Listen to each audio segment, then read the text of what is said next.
Bismillahirrahmanirrahim. Assalamualaikum warahmatullahi wabarakatuh. Oke, baik, di sini saya akan menjelaskan mengenai percobaan usaha dan daya. Oke, pertama-tama di sini kita perkenalkan dulu untuk alat dan bahannya. Yang pertama adalah kereta atau kereta yang digunakan di sini. Lalu yang kedua ada massa beban pemberat, ya seperti ini. Lalu ada timbangan yang digunakan untuk mengukur massa kereta dan massa beban.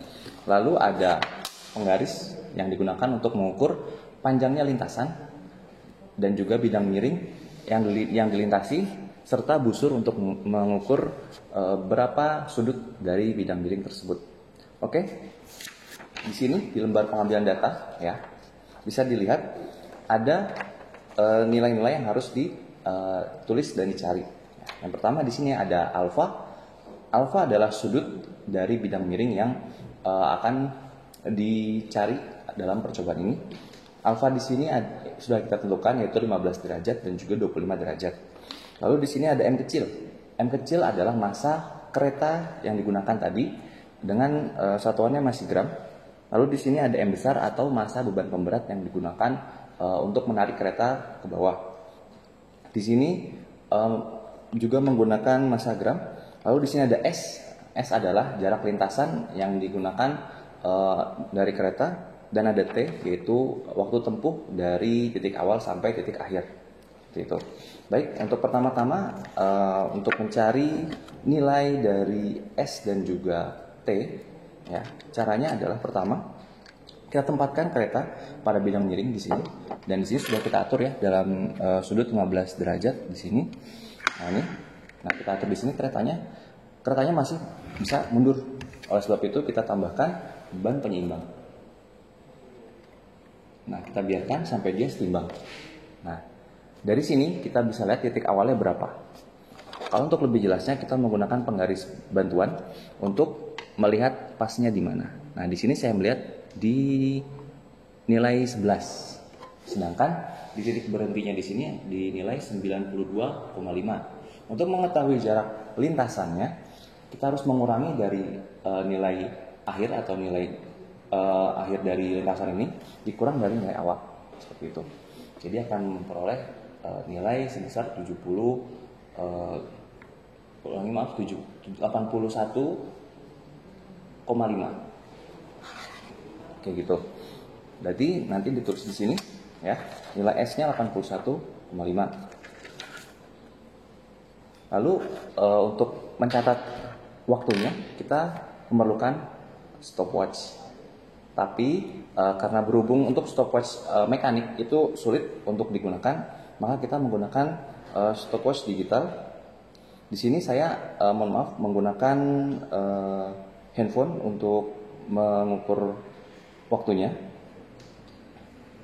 karena akan lebih mudah dalam mobilitas seperti itu ya. Oke, baik.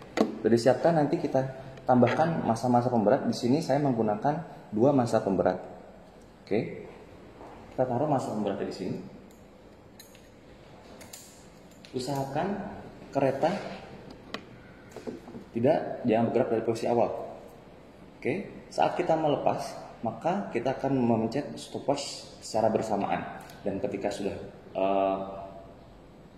melepas di sudut akhir, kita berhentikan stopwatchnya. Oke, baik. 1, 2, mulai. Oke, di sini waktu yang dituliskan adalah 1 detik 1,27 detik. Nah, situ kita tulis dalam tabel T di sini. Nah, untuk mencari T dan juga S caranya seperti itu. Lalu setelah itu kita tarik lagi ke posisi titik awalnya. Di sini kita lepas bebannya lagi sehingga dia kembali ke titik setimbangnya tadi. Apakah sama? Belum tentu sama gitu ya. Tergantung dari dia saat pelepasannya tadi.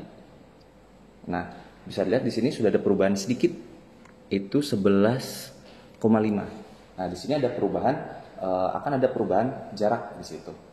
Lalu setelah kita mendapatkan titik setimbangnya, kita tambahkan lagi bebannya dan kita ukur lagi waktunya sebanyak 5 kali. untuk mencari S dan juga T. Itu untuk sudut yang 15 derajat. Baik, untuk sudut yang 25 derajat, kita naikkan bidang miringnya.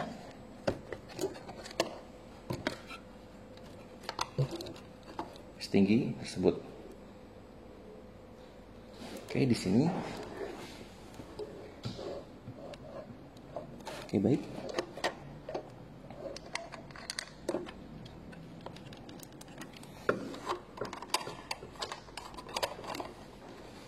Oke. Sekitar ini 25 derajat gitu ya. Caranya sama. Kita taruh lagi di sini beban dan beban penyetimbangnya. Nah, tapi di sini tidak boleh ada katrol bebannya ini tidak boleh menempel di katrol. Jadi kita harus tambahkan massa penyeimbang lagi sampai dia seperti posisi di sudut 15 derajat tadi. Nah, seperti ini. Seperti ini. Lalu tinggal kita tambahkan beban massanya, lalu kita ukur waktunya dan kita lihat juga posisi awalnya. Dan diulang sebanyak 5 kali pengambilan data seperti itu untuk mencari S dan juga T.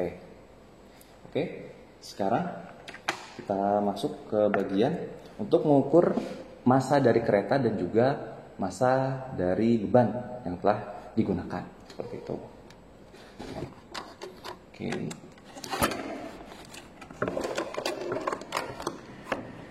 Nah, di sini sudah ada timbangan yang digunakan. Untuk massa kereta tinggal kita taruh di sini. Ya. Setelah itu kita paskan dari putusan.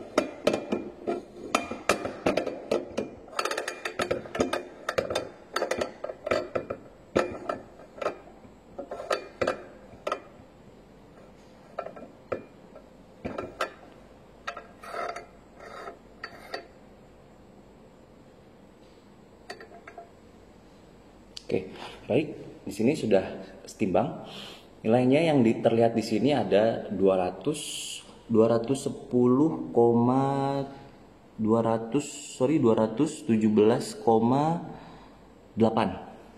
Nah, di situ akan tertulis, kita tulis nilainya di tabel pengambilan data seperti itu. Lalu untuk ini kita ubah posisinya ya. Pengambilan massanya, kita ubah posisinya untuk mengambil massanya juga sebanyak 5 kali seperti itu. Jadi pengubahan posisinya kita ubah sebanyak 5 kali. Entah itu di sini, entah itu di sini, ataupun di sini, ataupun seperti ini. Ya, seperti itu. Untuk massa kereta, untuk massa beban, ya, untuk yang 15 derajat, ya, kita ukur massa ini dan juga massa ini saja. Nanti kita timbang.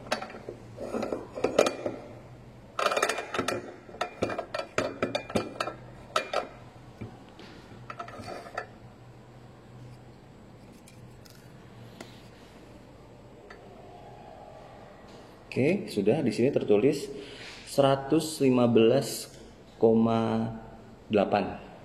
Nah, seperti itu. Sama seperti massa kereta tadi, kita ambil datanya sebanyak 5 kali, tapi dengan mengubah posisinya. Seperti itu. Untuk massa beban 25 derajat, tadi kita menambahkan massa beban penyetimbang sebanyak 2 keping ini. Jadi kita masukkan juga ke sini. Lalu kita timbang juga dengan yang ininya. Oke. Lalu tinggal kita ukur sebanyak 5 kali. Oke, untuk pengambilan datanya dari nilai alfa, lalu M kecil, M besar, S ataupun jarak dan juga waktu sudah selesai kita ambil. Oke, sekian. Terima kasih. Wassalamualaikum warahmatullahi wabarakatuh.